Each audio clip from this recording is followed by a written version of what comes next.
Welcome to Behemoth At Home, which is a fitness program for everyone, anywhere you're at. Today we've got an awesome session, 2 pieces. First piece, we're going to focus on some heavy, slow resistance strength work.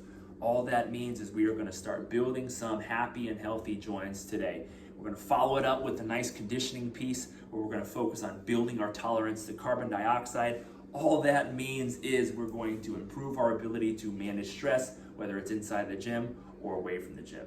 Think about it as improving our fitness without even trying to improve our fitness. So, without further ado, let's dig right in. Warm-up today is going to consist of 3 rounds. We are going to do 5 Cossack squats per side. We're going to move into a 20-second hollow hold, and then we're going to do 10 bilateral high pulls. So, let's take a look what that looks like.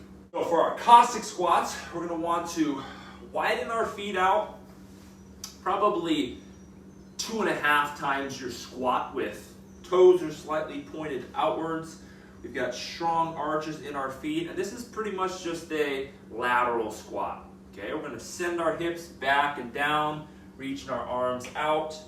And if you notice in this bottom position, good strong arch of my foot, knees tracking over my toes, chest is as upright as I can, and my offside leg is straight, my toe is turned up. I'll come up, and I'll go to the opposite side. Okay, if you want a little bit more of an adductor stretch, keep that offside foot down on the ground as you go through this movement. All right, this tends to be a challenging movement for most, so you can use a counterbalance weight to really help you sit back into the movement. Or let's say that you had a ring assist, or you had something that you could hold on to, right? You could do the exact same thing as you go through your Cossack squat, okay? So, 10 reps there. When we are looking at our hollow hold, I'm gonna start from the ground. We've got a bent knee hollow hold. This is gonna be the easiest option. We can go into a straight leg hollow hold, and then we can go into a long hollow hold. Okay, it doesn't matter what we choose to do there, so long that our lower back stays pressed in the ground, and we elevate our legs and our shoulders as much as we can off that ground. All right, we've got 20-second hold there, and then finally we have a bilateral high pull to work on pulling upwards. I'm going to use a dowel pipe. You can use a barbell, you can use a dumbbell, you can use a kettlebell, you can even use no weight at all, simply just your hands. But we're going to put our hands together and we're going to lead with our elbows upwards. All right, notice how the elbows stay above the wrists at all times, and we're always more controlled than we are down. Okay, never want any pain. We're pinching above a 5 out of a 10 here, and ideally we're looking at, if this creates any pain for us, but this range of motion doesn't, then we want to just go to our earned range for the day, which is right there. This movement will improve as we do it more. Now, let's move into our strength piece, okay? We are going to do every 3 minutes for 9 minutes, so that's 3 sets. We're going to do 8 weighted bent over rows at a 4-0-3-0 tempo. That means 4 seconds lowering, 3 seconds to pull the weight to our body, and that is 0 seconds at the top, 0 seconds at the bottom. Let's take a peek at what that looks like. So for our weighted bent over row, ideally, you are going to use a bumper plate or even a barbell or a dumbbell today, but we want a 2-armed object. The thing you have to understand about a bent over row is it's a positional lift.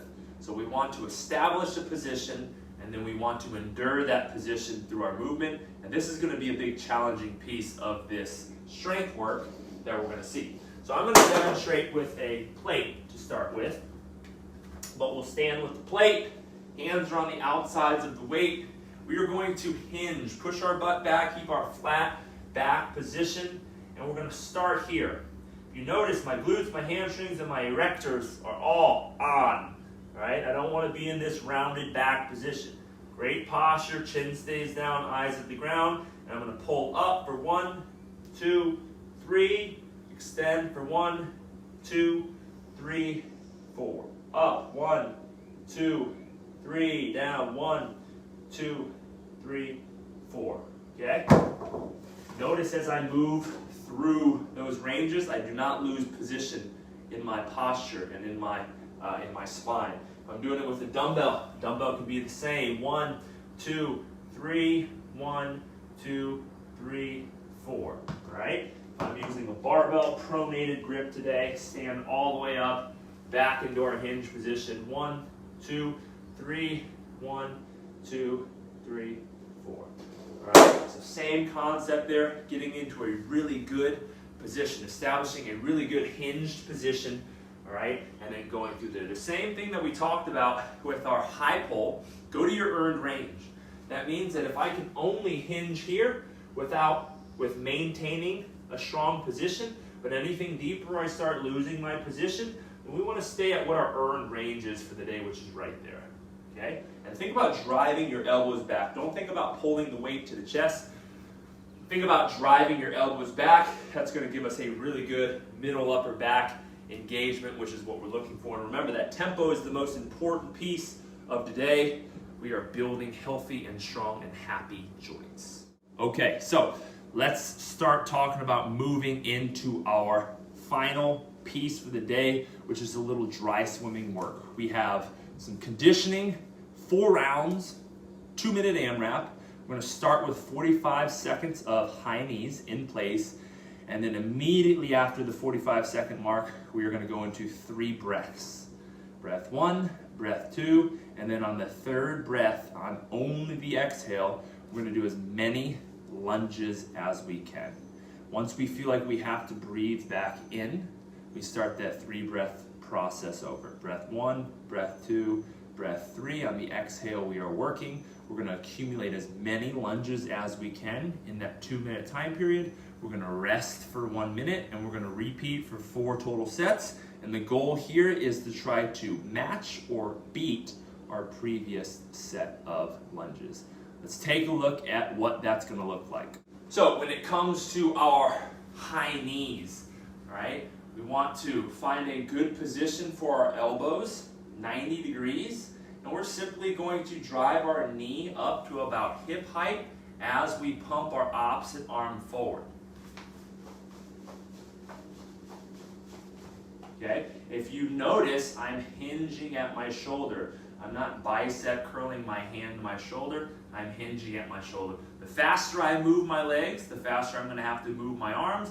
The faster I move my arms, the faster I'm going to have to move my legs. Okay? Ideally, start out at a pace that you feel is unsustainable, to where you almost slow down towards the end of the 45 seconds. The intention of this piece is to get you fatigued and out of breath, so leave it all out there.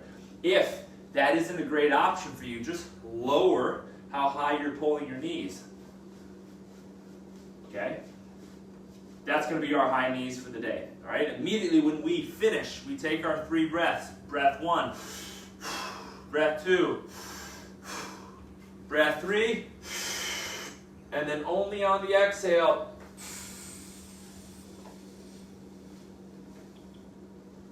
we're doing as many lunges as we can do. All right?